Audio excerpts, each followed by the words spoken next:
to the Recovery Daily podcast. I'm your host, Rachel Abassi. I'm a grateful recovering alcoholic and stroke survivor. And today I wanted to talk about emotional sobriety again because we can't talk about it enough, and self-compassion.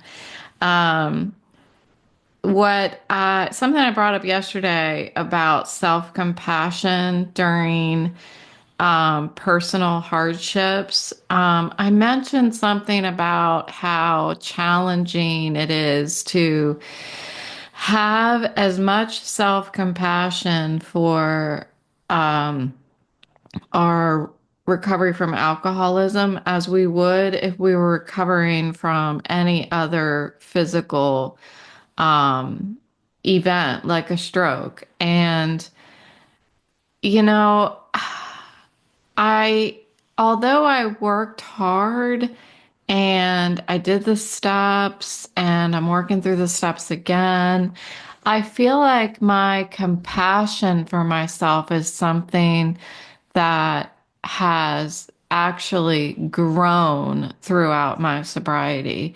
I did not get sober because I felt so self-compassionate about my need to better my life and that I was going to make something great of myself and there's a beautiful life ahead of me and I just need to work hard to get it. Like, I didn't have any of that self-compassion. It was all about survival.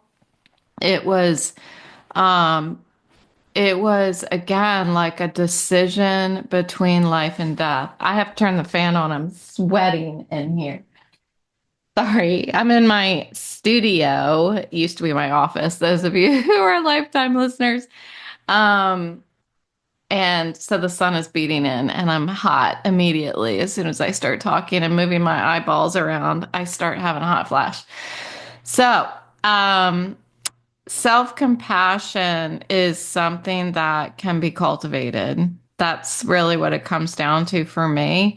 Um, Recognizing that recovery is a journey, and they say in the program, it happens sometimes quickly, sometimes slowly for people.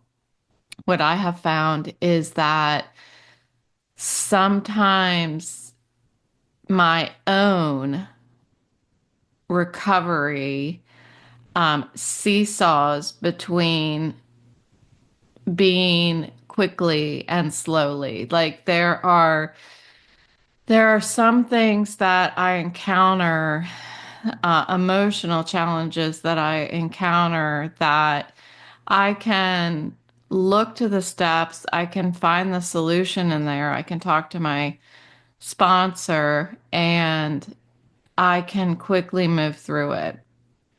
While other things may seem like not very different of an emotional challenge, yet it is slow going, like recovering and feeling emotionally stable. And one thing that I heard this morning, I think it was this morning, was when things are good, I am spiritually fit. When things start feeling like they're falling apart, then I equate it to my life sucks, and I'm not spiritually fit. And that's why it's important to do the work when you're feeling good. So understanding that my emotions, whether good or bad, do not equate to me doing the work on a daily basis. And successful recovery is that's what it looks like. It's showing up for myself, whether I'm feeling negative, um, and I need to um, avoid a relapse or something really catastrophic that could happen to my recovery. Um, And it's also when I'm feeling positive and understanding that what that feels like, where the positivity, where does it live? Like, am I happy because I just got a bunch of clothes that I ordered from Amazon that showed up in the mail? Or am I happy because I'm accepting my situation and my happiness is like spiritual fitness or emotional sobriety. So this role of having self-compassion, I think, is born in self-knowledge. And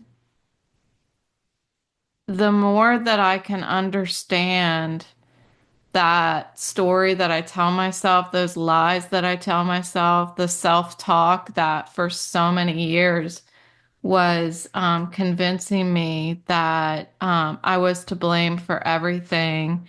Um, and I didn't have a drinking problem, and I know best for myself. Um, Understanding where all of those emotions are born um, helps me to be more compassionate about who I am, what my values are. And that is crucial for maintaining long-term sobriety. So cultivating self-kindness and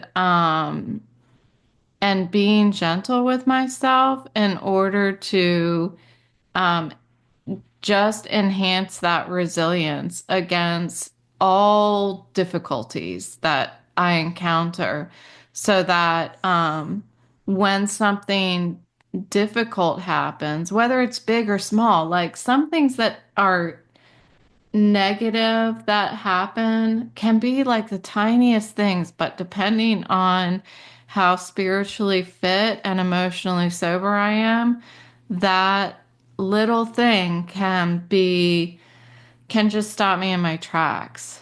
Um, so being kind to myself and gentle with myself on a daily basis is the way that I regulate all of that.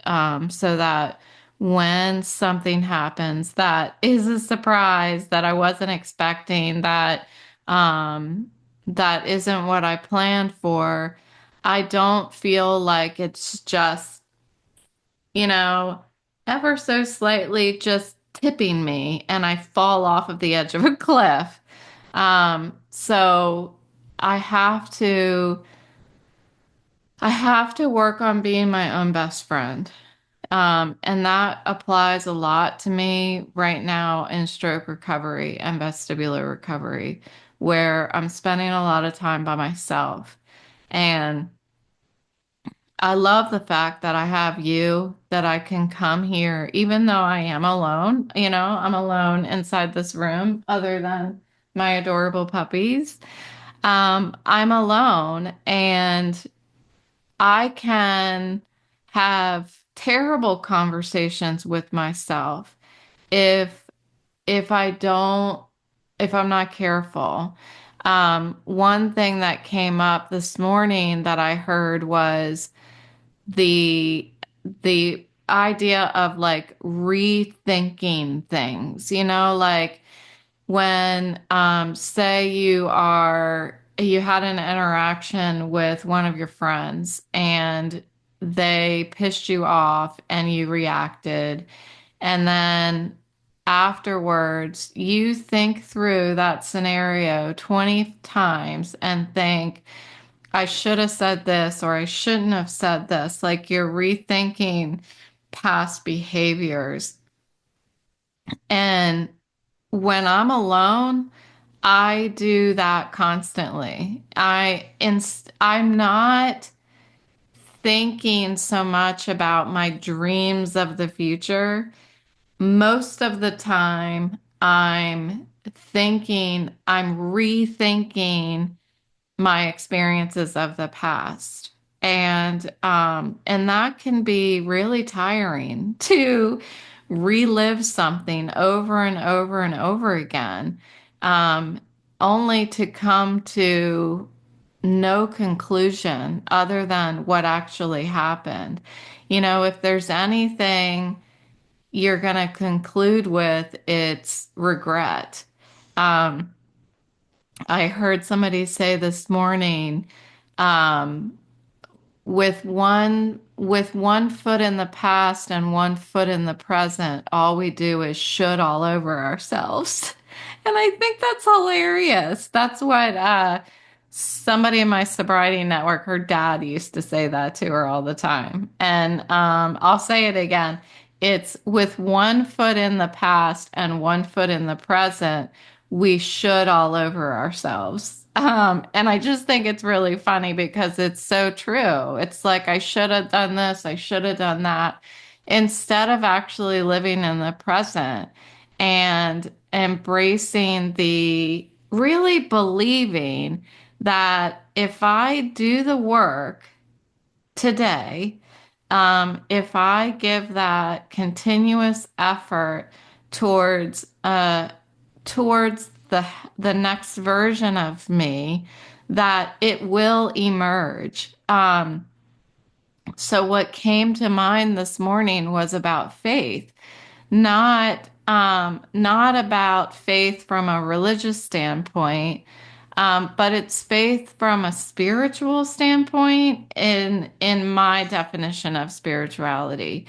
And I was thinking about how when we first get sober, or what I have been experiencing in stroke and vestibular recovery, is truly believing that if I take your suggestion, if I'm in a support group and I'm hearing what people are sharing their experience, and I'm like, okay, if I take these suggestions and I implement them in my life, and I give myself that continuous effort and I do the work, having faith that a healthier new version of myself will emerge, having faith that that will happen, that I have the tools and the intelligence and the love for myself, that if I do the work, um, she will come through for me, my new, healthier version of myself. Um, so that's what came to mind for me this morning, and I really liked that because one, what that was the translation I came up with for I've gone through sobriety and I've done the work. And what I shared this morning was I have all these firsts that I had to participate or I should say, I got to participate in when I first got sober. So my first wedding I went to sober, my first happy hour I went to sober, all of these things that I've done for the first time sober. I can't say that I went in there to my first work happy hour sober thinking you're going to shine. I was not thinking that. I was thinking just get through it. Just get through it. Encouraging myself, but yet not necessarily having the confidence that I was going to be okay when I got through it. But from my experience, I was able to see that if I practice the principles of my program and all of my affairs, then when I'm approaching something like that, a first that makes me scared, that that on the other side of it, I'm okay. Like, I have that experience now, so I can see that. Okay, well, the first time that we have a party at our house that includes alcohol, which we haven't had since I got sober 8 years ago, we haven't had a party at our house that included alcohol. I've had a family member or two come over with a bottle of wine and then take it when they leave, but we have not had a party with alcohol. And I I believe that if I were faced with that um challenge, because that's what it would be for me, a challenge, if I were faced with that challenge, I have faith that that a healthier new version of myself will emerge on the other side because I will have practiced something that I hadn't done before. And now, as I'm in stroke recovery and vestibular therapy, I have all of these firsts again. Figuring out, it's a lot of figuring out like, what do I like? What can I do? And what do I like to do? And as I challenge myself in these different ways, um, I need to be very self-aware that even if something that I'm facing ends up not being something I can do, like I really want to get my bike out of the garage and ride it down the street, okay? And I might even do that. I might try to ride it down the street. I probably won't pedal. I will literally sit on the bike and let it roll down the hill, probably for like two houses and just stop and see how I feel. But if I do that and it turns out that no, I can't do it, I still can't do that, um, then I, if nothing else, have gotten to know myself a little more. So instead of like excessively dwelling on the past, the shoulda, the couldas, the regrets, the I can'ts, the I don't know if I'll be able to, having faith in ourselves and the future version of ourselves that emerges from challenges.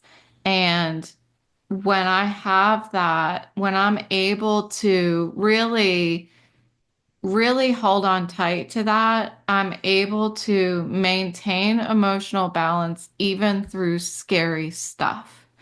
Um, so viewing challenges as opportunities is something that everybody talks about that. Like every self-help book in the world talks about looking at challenges as opportunities for personal development and self-improvement. But I'm looking a little bit further than that. I'm looking at the me that emerges on the other side of a challenge. And that is what I want to have faith in. I want to have faith in her, remaining open to who I can still be, who the version of me that's still ahead that I haven't met yet.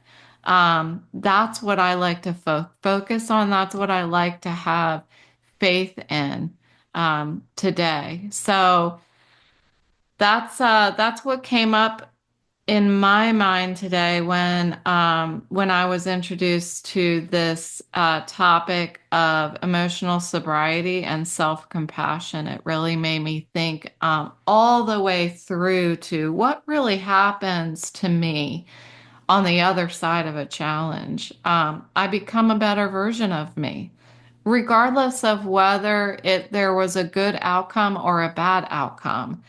I become a new version of myself, and it's healthier as long as I continue to practice the steps in all of my affairs. So that's what I've got for you today. I hope you enjoy the day. It's a little bit more chilly, but it's still freaking beautiful outside. So I did take Autumn for a walk yesterday for a mile and a half. And I intended on going 2 miles, but I thought better of it. Yay, me. And I realized that I need to only do a mile and a half. And so I would like to do it again today. My hips are kind of hurting. I'm 50. So I'm 50 and I had a stroke and I haven't moved for several years, not the way that I used to move. So I'm gonna go out and build a new, healthier version of myself today. So I hope you do too, and I will talk to you tomorrow.